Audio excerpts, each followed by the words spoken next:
Sir excuse मी,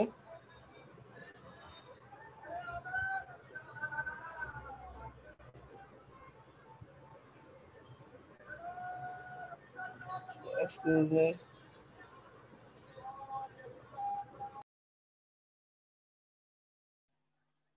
हाँ जी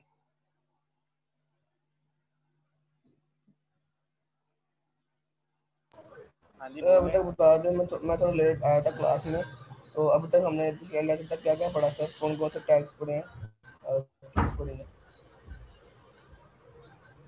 उस्मान रऊफ,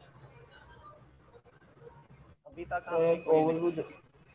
नई चीज़ नहीं कोई पढ़ी, वो वही चीज़ें पुरानी डिस्कस कर रहे थे अभी क्लास के अंदर बच्चों को। मोस्टली सर जो परमिशन है दे दे रिकॉर्डिंग की। जो है ना उनको अभी वो रिलेशनशिप नहीं थे क्लियर हो रही, इसलिए मैं वो पुरानी चीज़ें बता रहा था। सर यार वो रिकॉर्डिंग मैंने लगा दी हेलो है, वो ना वो मैंने स्पेस जी थोड़ी फ्री करके मैंने रिकॉर्डिंग लगा दी है। ठीक है सर, ये आज अवेलेबल कर दीजिएगा, ठीक है LMS पे। ठीक है सर।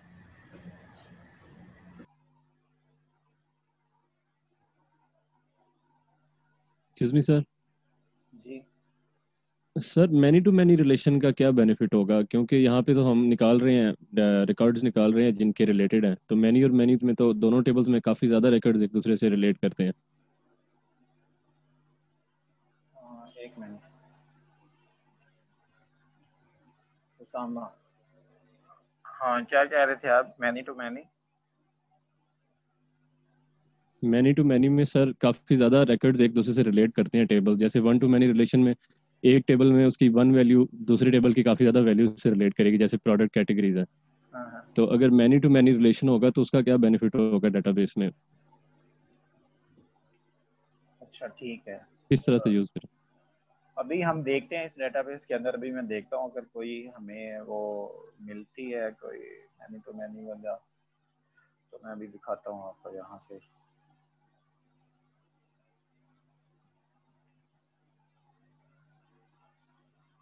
अच्छा जी, तो ये one two many consider clear हो गया आप लोगों को? वन टू मैनी रिलेशनशिप सबको क्लियर है अभी? सर मुझे क्लियर नहीं है सर, आप बता दें कि ये जो आपने लिखा है ये पिछले वन टू वन कैसे शो कर रहे हैं? सर क्यूरी समझ नहीं आ रही, आई मीन टॉप टू वाली है। हाँ हाँ, क्यूरी नहीं समझ आई? Yes sir. टॉप टू से मुराद है जस्ट टॉप टू रोज उसने उसकी पिक सिलेक्ट करनी है, बाकी मतलब अगर उसकी 100 रोज हैं तो उनमें से टॉप टू जस्ट सिलेक्ट कर रहा है। वो हमें पता है कि वन टू टॉप ही होंगे ऑब्वियसली। वो वैसे ही मैंने वो मतलब उसका थोड़ा डाटा सिलेक्ट करने के लिए वो टॉप टू लिखा था, वो कोई और उसमें कोई साइंस नहीं है, कोई और चीज़ नहीं है। Okay sir. अच्छा जी, यहाँ से कुछ देखते हैं कोई और टेबल हमें मिल जाए।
अच्छा जी, ये उसामा आप ये देखो, ये हमारे पास यहाँ पे दो एंटिटीज हैं। ये एक एंटिटी है कस्टमर डेमोग्राफिक्स के नाम से, ठीक है। ये वाली हमारे पास जिसमें कस्टमर टाइप आईडी है और कस्टमर डिस्क्रिप्शन है, ठीक है। और यहाँ पे ये चीज़ जो है कि आप यहाँ पे देखो, ये दूसरा हमारे पास एक है, यहाँ पे ये एक टेबल है हमारे पास कस्टमर डेमो का, डेमोग्राफिक्स के नाम से, ठीक है। तो ये टेबल जो है मैनी टू मैनी का है, ठीक है। तो मैनी टू मैनी का किस तरह से पता चल रहा है हमें, ये कस्टमर आईडी, ये जो पहली इसकी फील्ड है ये कस्टमर आईडी है, ये कस्टमर आईडी जो है ये कस्टमर टेबल के साथ कनेक्टेड है, ठीक है। ये उसकी प्राइमरी की है, यहाँ पे ये एज ए फॉरेन की आई हुई है। और ये जो कस्टमर टाइप आईडी है ये कस्टमर डेमोग्राफिक्स की प्राइमरी की है, और यहाँ पे ये एज ए फॉरेन की आई हुई है। तो जो मैनी टू मैनी रिलेशनशिप है वो किस तरह से बिल्ड किया जाता है, दो एंटिटीज के दरमियान जब मैनी टू मैनी रिलेशनशिप होता है तो उनके दरमियान एक सेपरेट टेबल बनाया जाता है जिसे जंक्शन टेबल कहते हैं, ठीक है। यहाँ पे अभी एक मिनट इनकी डेटाबेस डायग्राम से मैं दिखाता हूँ ये दो टेबल कौन से हैं जिनके दरमियान जंक्शन टेबल बना हुआ है।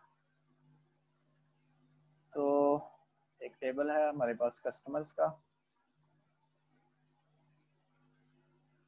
ठीक है, और एक टेबल है डेमोग्राफिक्स का।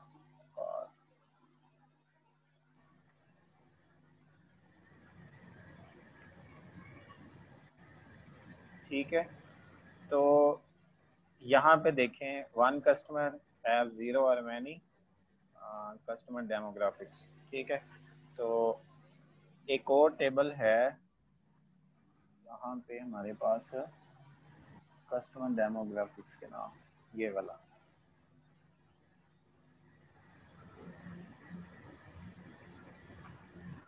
तो इस तरह से ये देखें, असल में जो रिलेशनशिप एंटिटीज के दरमियान था वो रिलेशनशिप कस्टमर का और उसकी डेमोग्राफिक्स के बीच में है, ठीक है।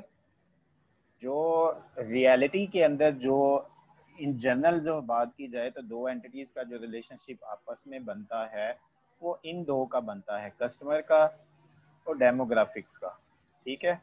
तो फिर इसको फिर देखा जाता है ये किस तरह का रिलेशनशिप है, ये वन टू वन है, वन टू मैनी है, या मैनी टू मैनी है, ठीक है। अगर वन टू मैनी होता, ठीक है, तो इसकी आईडी एज ए फॉरेन की इसके अंदर चली जाती, ठीक है। अब क्योंकि इनका रिलेशनशिप मैनी टू मैनी है तो मैनी टू मैनी वाले केस के अंदर क्या होता है, मैनी टू मैनी वाले केस के अंदर क्या होता है कि हमारे पास एक नया टेबल फिर इनके बीच में जनरेट किया जाता है, ये वाला वो नया टेबल है, ठीक है। ये देखें इसका नाम से ये नजर आ रहा है कि कस्टमर और कस्टमर डेमोग्राफिक, ठीक है। पहला नाम उसने इस टेबल का लिया हुआ है कस्टमर का, और दूसरा नाम उसने यहाँ से लिया हुआ है कस्टमर डेमो, ठीक है, डेमोग्राफिक्स का। और इन दोनों की ये जो प्राइमरी कीज होती हैं इसकी और इसकी, ठीक है, ये दोनों की कीज जो हैं वो यहाँ पे जा रही हैं, ठीक है। तो मैनी टू मैनी रिलेशनशिप आपने हमेशा से याद रखना है कि डेटाबेस के अंदर किस तरह से बिल्ड किया जाता है या उसको स्टोर किस तरह से किया जाता है। उसके लिए जिन दो एंटिटीज के दरमियान मैनी टू मैनी रिलेशनशिप होगा उनके दरमियान एक नया टेबल बनाया जाएगा, ठीक है, जिसको हम जंक्शन टेबल बोलते हैं। और उसमें क्या होगा, उन दोनों एंटिटीज की जो प्राइमरी कीज हैं वहां पे एज ए फॉरेन की जा रही होंगी। सर मतलब मैनी टू मैनी रिलेशन है तो उसको हम दो वन टू मैनी रिलेशंस में कन्वर्ट कर देंगे। मतलब वो इस सेंस में ये है ना, अब हम दो मैनी टू मैनी में मतलब हम इस तरह से कह नहीं सकते, लेकिन आप इस तरह से कह सकते हैं कि ये डेमोग्राफिक्स जो है इसका इसके साथ मैनी है और इसी तरह कस्टमर का इसके साथ मैनी है, ठीक है। तो इसका इसके साथ मैनी क्यों है, क्योंकि ये जो कस्टमर टाइप आईडी है ये यहाँ पे एक दफा होगी, लेकिन ये यहाँ पे रिपीट होगी इस टेबल के अंदर, ठीक है। और इसी तरह ये कस्टमर आईडी जो है, कोई भी एक कस्टमर जो है, सपोज करें कस्टमर आईडी 1 है, वो यहाँ पे सिंगल टाइम है, लेकिन यहाँ पे वो कस्टमर आईडी जो है वो मल्टीपल टाइम रिपीट हो सकती है। ठीक है, ये तो थोड़ी सी एग्जांपल है, थोड़ी सी इतनी वो इस डेटाबेस के अंदर ये जो दो एंटिटीज हैं ये इतनी एग्जांपल के तौर पे इतनी वो नहीं है, क्लियर नहीं है, बड़े लोगों को ये क्लियर नहीं हुआ होगा। लेकिन सर तो जो रिलेशन टेबल है इसकी प्राइमरी की कौन सी है इसमें, अगर सारे रिपीट हो रहे हैं? कौन से वाला, ये वाला? ये कस्टमर डेमो। हाँ हाँ, ये दोनों जो फॉरेन कीज है ना, ये अपने टेबल की प्राइमरी कीज भी हैं। ठीक है, इन सर टेबल्स के अपने ही टेबल की प्राइमरी की कैसे हैं? यही मैं अभी बता रहा हूँ, इन टेबल्स के लिहाज से। ठीक है, इन टेबल्स के लिहाज से ये फॉरेन कीज हैं क्योंकि इनके साथ उसका रिलेशनशिप बना हुआ है। ठीक है, लेकिन अपने टेबल के लिहाज से वो प्राइमरी कीज है। अब प्राइमरी कीज उसने क्यों उन्हें रखा हुआ है? ठीक है, अभी मैं आपको इसका डाटा सेलेक्ट करके देखते हैं, फिर आपको समझ आएगी उसने क्यों रखा हुआ, अगर इसके अंदर डाटा हुआ तो। Excuse me sir. जी जी सर थोड़ा सा ना कंफ्यूजन है क्योंकि हम इस इंटरफेस से ना इतने फ्रेंडली नहीं है, हमने पहली बार सारा कुछ देखा है। तो अगर आप शुरू से स्क्रैच से मींस के एंटिटी डिक्लेयर करके और हमें रिलेशंस उनमें बना के दिखा दें तो ज़्यादा क्लियर हो जाए मेरे ख्याल से। Yes sir. यस सर, ऐसे ही ठीक है जैसे कह रहा है। हाँ सर, थोड़ी सी कंफ्यूजन हो रही है समझने में। मैंने देखें ये काम हमने सारे खुद करने हैं, इसमें परेशान ना हो आप लोग कि मैं सर असल में ना इनिशियल स्टेज वो है तो हमें ऐसे कंफ्यूजन होगी, ये चीज़ ठीक है अंडरस्टैंड हो जाएगी, बाद में शायद क्लियर हो जाए, लेकिन अगर वो पहले हो जाएगा तो हमारे लिए बेटर रहेगा। क्योंकि हमें शुरू से ऐसे कंफ्यूजन है कि अभी एंटिटी कैसे डिक्लेयर करते हैं, रिलेशन कैसे बनाते हैं, जंक्शन टेबल कैसे जनरेट होता है, फॉर्म कैसे है। Yes sir. और ये अब हम पहले देख रहे हैं कि क्यूरीज डाल के टेबल सेलेक्ट कैसे कर रहे हैं, तो इसलिए जरा थोड़ा सा डिफिकल्ट लग रहा है। काइंडली अगर आप वैसे कर दे तो इजी हो जाएगा हमारे लिए। चलें ठीक है, कोई बात नहीं, हम ऐसे करते हैं, हम पहले डिज़ाइन फेज पे आ जाते हैं। मसला ये था कि मैं आप लोगों को अभी वो डेटाबेस डिज़ाइन इसमें इसलिए नहीं था करवा रहा क्योंकि अभी तक आप क्लास में पीछे हैं। अभी तक आप क्लास में वो डेटाबेस डिज़ाइन के आपने पूरे टॉपिक्स पढ़े नहीं हैं। अभी आपने नॉर्मलाइजेशन पढ़नी है, ERDs पढ़नी है, फिर जाके डेटाबेस डिज़ाइन कंप्लीट होता है। तो मैं इसलिए नहीं था करवा रहा, और मुझे कोई मसला नहीं है, मैं आपको शुरू से डेटाबेस अपनी डिज़ाइन करवा लेता हूँ। ये नॉर्थविंड की हमने जो सैंपल के तौर पे सिलेक्ट की है, तो उसकी बजाय हम अपनी डेटाबेस कोई भी डिज़ाइन करके उसके ऊपर काम कर लेते हैं।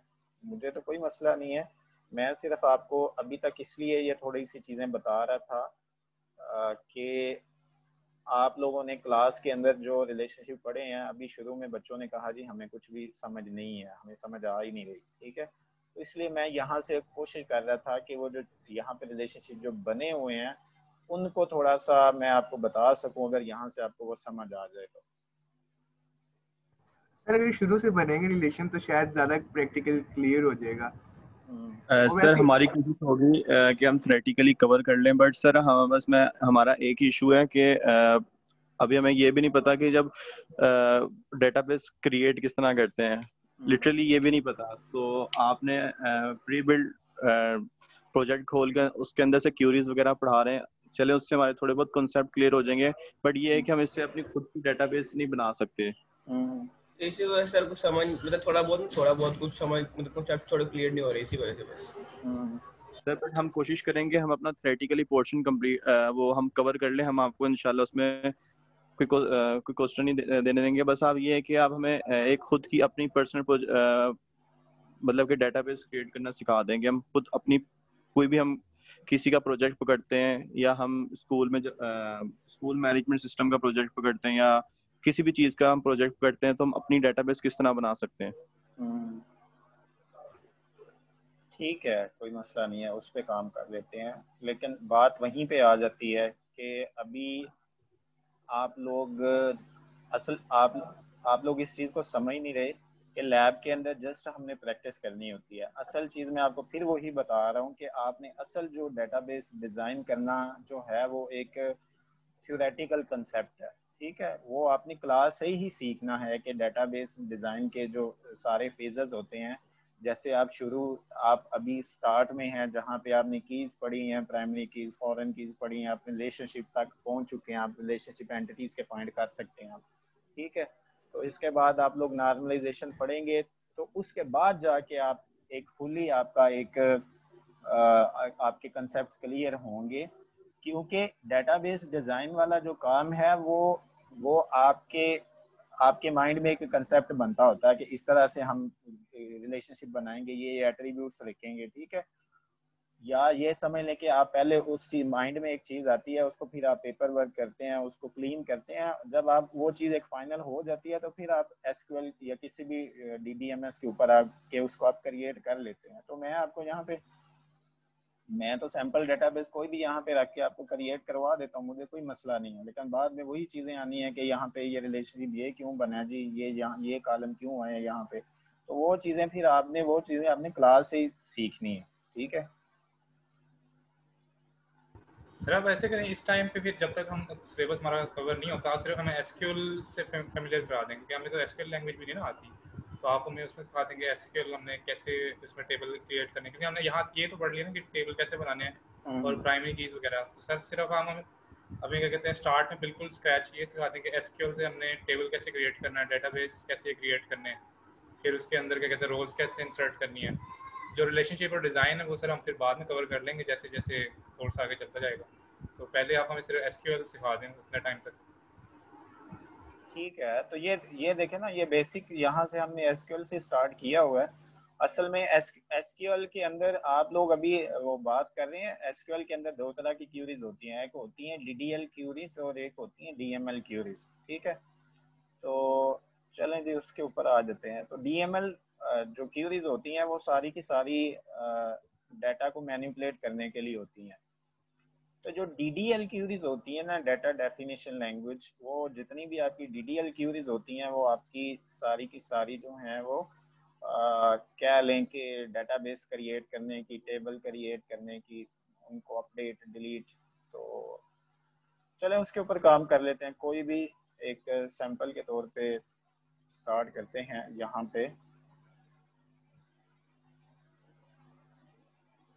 पे आ जाते हैं जी। चलें हम एक नई डेटाबेस अपनी स्टार्ट करते हैं। तो हम लोग क्या करते हैं जी,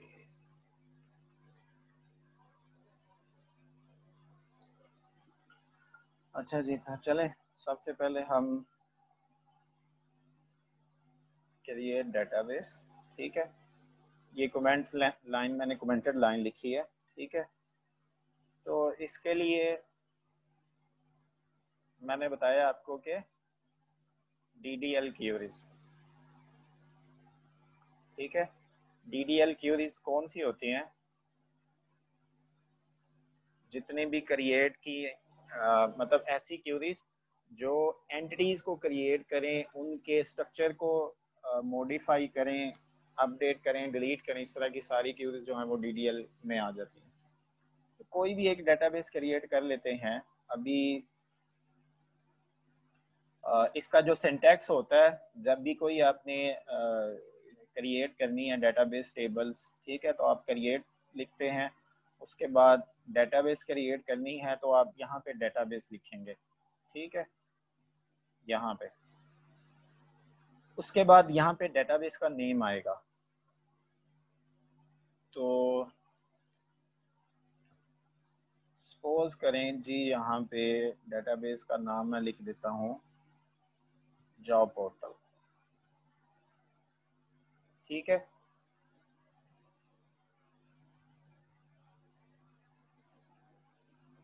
यहाँ पे हमारी ये क्यूरी कंप्लीट हो गई है। ये जस्ट आपकी डेटाबेस क्रिएट करेगी, ये आपके टेबल्स क्रिएट नहीं करेगी। तो अभी आप ऑब्जेक्ट एक्सप्लोरर में देख लें जाके, तो इस नाम से जो है अभी हमारे पास कोई डेटाबेस नहीं है, ठीक है। यहाँ से देख लेंगे आप लोग। इस क्वेरी को आप लोग सिलेक्ट करें, एग्जीक्यूट करें।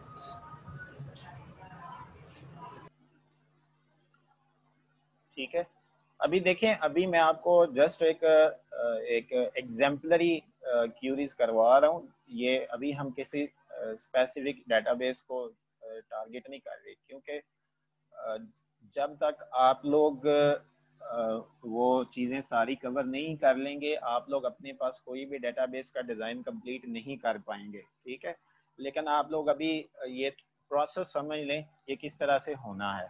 तो जैसे ही आप लोग अपने पास, अगर जैसे आप लोगों ने सेमेस्टर में प्रोजेक्ट देना है, तो अभी से आप लोग वैसे सोचना स्टार्ट कर दें कि आप लोग कौन से प्रोजेक्ट पे काम करेंगे।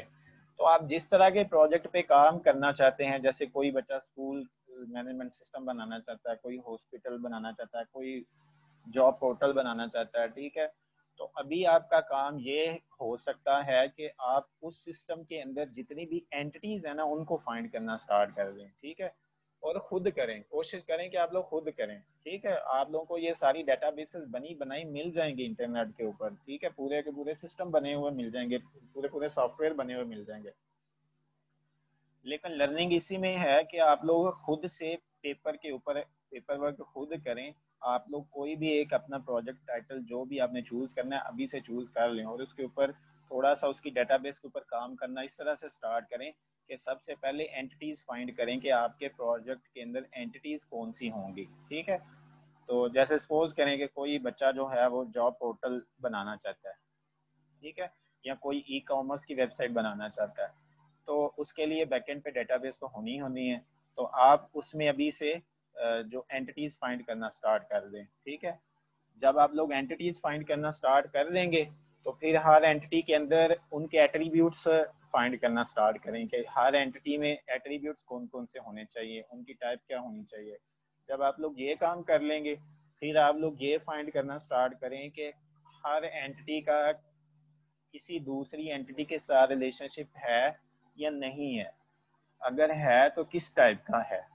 ठीक है, तो ये इस प्रोसेस में, ये आपका प्रोसेस जो ये करते कराते जो है, तब तक आपकी क्लास में जो है वो नेक्स्ट टॉपिक भी एक दो जो आपका रह गया वो भी कवर हो जाएगा मिड तक जो है। ठीक है, मिड से पहले तो आप तब तक जो है अपनी कंप्लीट डेटाबेस का डिज़ाइन बना लेंगे।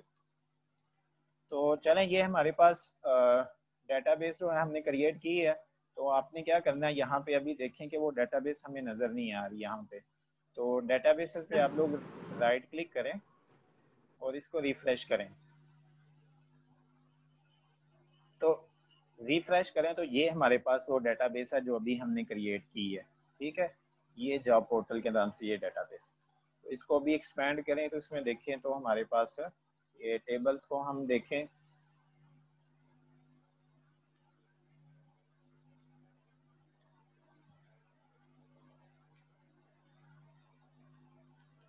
तो टेबल्स को हम लोग अगर देखें तो हमारे पास जो है यहाँ पे अभी कोई भी टेबल नहीं है। ठीक है, क्योंकि अभी तक हमने कोई टेबल इसमें क्रिएट ही नहीं किया।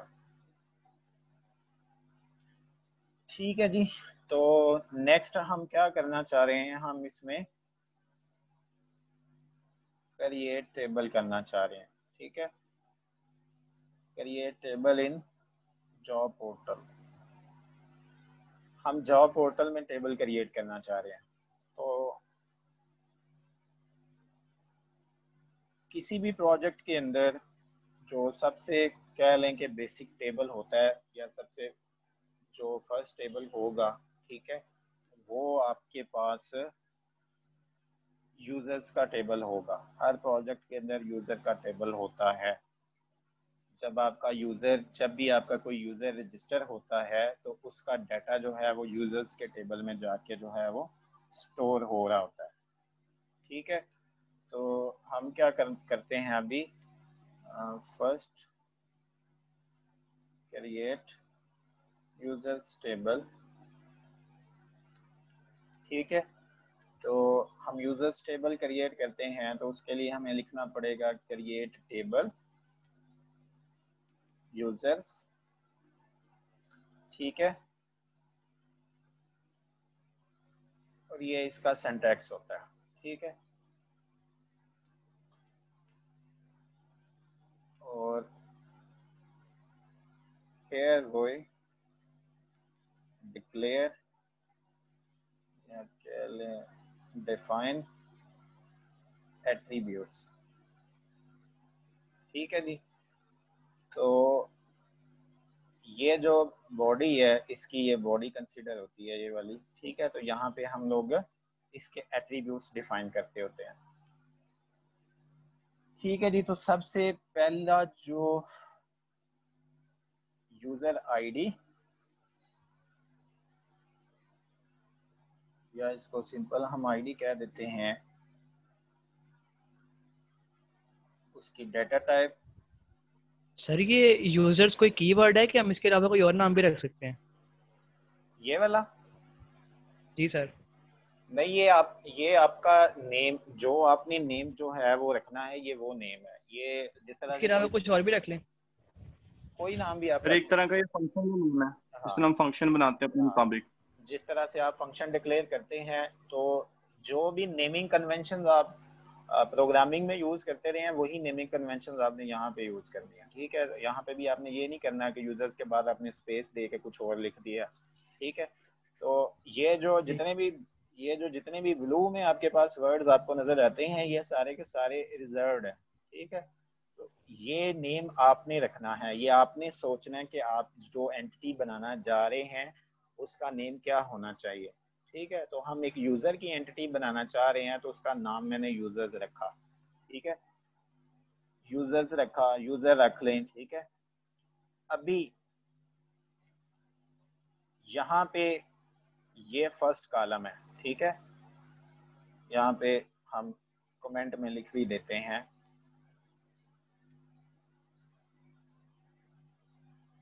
ID column. ठीक है, तो ये पहला कॉलम जो है ये आईडी कॉलम है। ठीक है, या इसे कह लें कि प्राइमरी की कॉलम। ठीक है, ये प्राइमरी की कॉलम है। तो इसमें क्या सिंटैक्स इसका क्या होता है, सबसे पहले कॉलम का नाम लिखा जाता है। ठीक है, ये कॉलम का नाम है, सबसे पहले एट्रीब्यूट का नेम है, उसके बाद उसकी टाइप लिखी जाती है। इसकी टाइप मैं इंटीजर रख रहा हूँ। ठीक है, और उसके बाद उसकी कंस्ट्रेंट डिफाइन की जाती है। तीन चीजें होती हैं, एट्रीब्यूट का नेम, ठीक है, उसकी डेटा टाइप, उसकी टाइप क्या होगी, और तीसरी चीज होती है कंस्ट्रेंट। कंस्ट्रेंट होती है कि आप उस कॉलम के ऊपर जो है वो फॉरेन की कंस्ट्रेंट लगाना चाहते हैं, प्राइमरी की लगाना चाहते हैं। ठीक है, या एक नल या नॉट नल की कंस्ट्रेंट होती है। इसके अलावा और भी कंस्ट्रेंट्स होती हैं। कंस्ट्रेंट से मुराद है कि आप कुछ लिमिटेशंस लगा रहे हैं उस एट्रीब्यूट्स के ऊपर, कि जब वो एक्चुअल में वो मेमोरी के अंदर एग्जिस्ट करेगा तो उस कॉलम के अंदर डाटा किस तरह का आएगा। तो प्राइमरी की कंस्ट्रेंट क्या होती है, प्राइमरी की कंस्ट्रेंट हमेशा ये डिफाइन करेगी कि इस कॉलम के अंदर ना तो कभी डुप्लीकेट वैल्यू होगी और ना ही कभी नल वैल्यू आएगी। ठीक है, तो इसलिए हम कह रहे हैं दिस इज अ कंस्ट्रेंट, ये एक कंस्ट्रेंट है। ठीक है, तो ये यूजर आईडी है। तो इसी तरह हम कहते हैं जी दिस इज यूजर नेम। ठीक है, अच्छा एक चीज आपने एसक्यूएल में देखनी है कि ये जो जिनका कलर ये पिंक हो जाता है, ठीक है, ये नेम जो है ये आपने यूज नहीं करना, क्योंकि ये नेम जो है ये किसी ना किसी जगह वो पहले यूज कर रहा है, वो अपने सिस्टम के अंदर कहीं ना कहीं उसने ये नेम यूज किए हुए हैं। तो आपने इसको फिर इस तरह से यूज नहीं करना। ठीक है, तो हम इसको इस तरह से यूज कर लेते हैं। सर हमने अभी एक टेबल बनाकर उसमें जी बोलें। सर मैं ये बात कर रहा था कि हमने अभी एक टेबल बनाया यूजर का, उसको हमने अभी एक एंटिटी एंटर किया आईडी के नाम से, जो कि एक प्राइमरी की है। हाँ, ठीक है। अच्छा तो ये जल्दी से मीटिंग एंड होने वाली है, मैं ये इसको ख़त्म करता हूँ, ये टेबल बना के इसको क्रिएट करके देखते हैं इसको। ठीक है, तो दूसरी एक एट्रीब्यूट हम बनाना चाह रहे हैं यूजर का नेम, ठीक है। इसकी टाइप क्या होगी, इसकी टाइप जो है वो एक टाइप होती है हमारे पास n4, ठीक है, n कैरेक्टर्स। n4 का क्या मतलब, n कैरेक्टर का क्या मतलब? कैरेक्टर से मुराद है जब भी आपने कैरेक्टर टाइप का डाटा स्टोर करवाना है ना, तो आप 4 n4, ठीक है, ये डाटा टाइप चूज कर सकते हैं। जब भी आप स्ट्रिंग डाटा जो है वो स्टोर करवाना चाहते हैं, तो यूजर नेम आपका पता है आपको स्ट्रिंग में ही होगा। जैसे आपका नेम है उसामा, किसी का नेम मोइज है, किसी का नेम उस्मान रऊफ है, या मेरा नेम है, तो वो कैरेक्टर्स हैं। तो n4 की यहाँ पे आप इसको लेंथ पास करेंगे। तो लेंथ से मुराद है इसमें मैक्सिमम 50 कैरेक्टर्स आ सकते हैं, ठीक है, इस कॉलम के अंदर, ठीक है, इस हर सेल में मैक्सिमम 50 कैरेक्टर आ सकते हैं, ठीक है। स्ट्रिंग भी रख सकते हैं? हाँ जी, स्ट्रिंग नहीं यूज कर सकते? स्ट्रिंग नहीं है इसके अंदर, इसमें स्ट्रिंग नहीं है। सर अगर 50 कैरेक्टर से ख्याल से हमारे पास टेक्स्ट टाइप होती नहीं है, स्ट्रिंग हाँ की जी, अल्टरनेटिव टेक्स्ट टाइप होती है क्या? एक हमारे पास डाटा टाइप होती है, टेक्स्ट डाटा टाइप एक होती है सर। हाँ जी, हाँ जी, इसके अंदर एक टेक्स्ट टाइप होती है। टेक्स्ट टाइप स्ट्रिंग ही हुआ, स्ट्रिंग हुआ तो भाई उस सेंस में तो ये भी स्ट्रिंग ही हुआ, ये भी स्ट्रिंग ही है। स्ट्रिंग किसे कहते हैं, कॉम्बिनेशन ऑफ कैरेक्टर्स स्ट्रिंग होती है।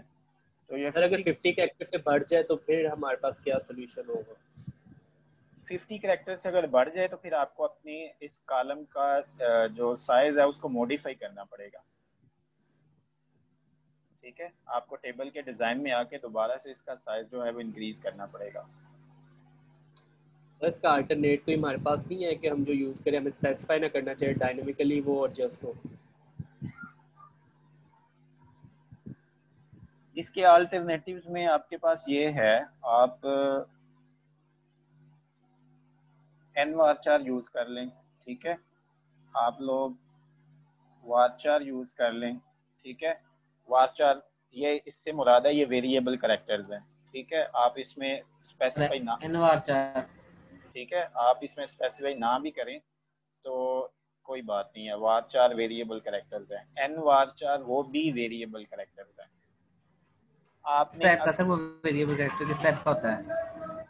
आपने अगली लैब में, अभी मैं आपको एक टास्क देता हूं, आपने अगली लैब में इनमें डिफरेंस देखना है कि क्या है, ठीक है।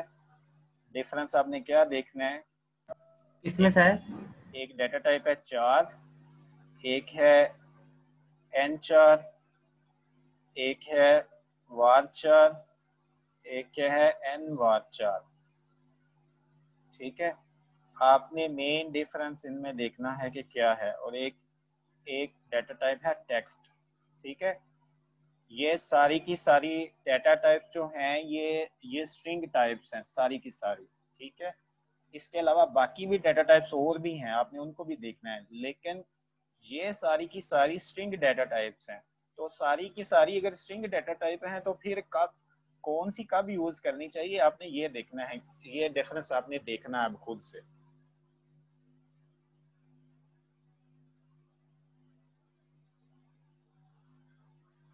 ठीक है जी, तो अभी के लिए फिलहाल यहाँ पे मैं n4 लिखने लगा हूँ।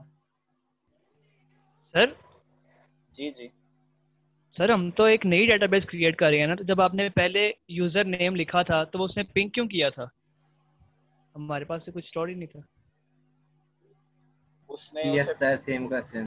उसने उसे पिंक इसलिए किया था, वो हमारी सिर्फ इस डेटाबेस को नहीं देख रहा, वो उसकी क्या कहते हैं इस सर्वर के ऊपर जो उसकी कुछ अपनी बिल्ट इन डेटाबेसेस पड़ी हुई हैं पहले से। इसके अलावा और स्टोर प्रोसीजर्स होते हैं, व्यूज होते हैं, काफ़ी चीज़ें होती हैं। अभी आपने वो चीज़ें पढ़नी है जाके मिड के बाद, स्टोर प्रोसीजर इस तरह से चीज़ें पढ़ेंगे। तो वो अगर उसे कहीं से वो नेम जो है किसी के साथ वो मैच उसे मिलता है ना, तो वो उसको पिंक कर देता है। वो बता रहा होता है कि वो कहता है जी कोशिश करें कि आप ये नाम ना रखें।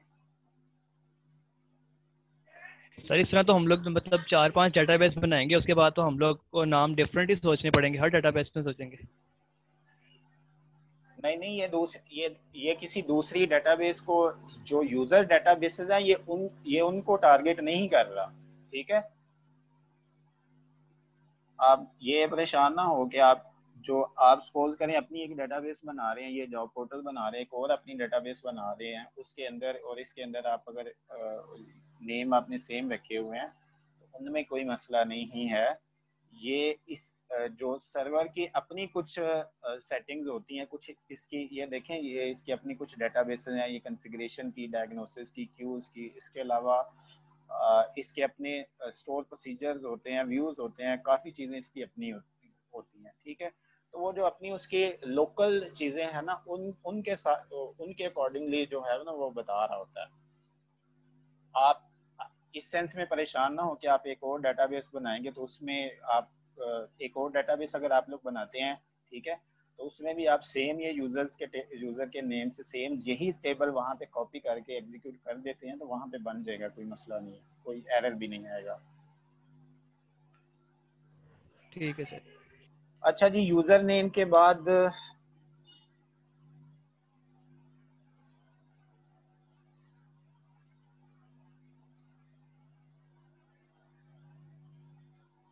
ठीक है जी, तो ये आपके पास जो है यूज़र नेम है और ये एक कंस्ट्रेंट मैंने लगाई है नॉट नल की। उस्मान रऊफ बताओ नॉट नल की कंस्ट्रेंट क्या करती है? सर मैं वॉशरूम से आया ही हूँ सर। हाँ सर वॉशरूम गया था, अभी आया।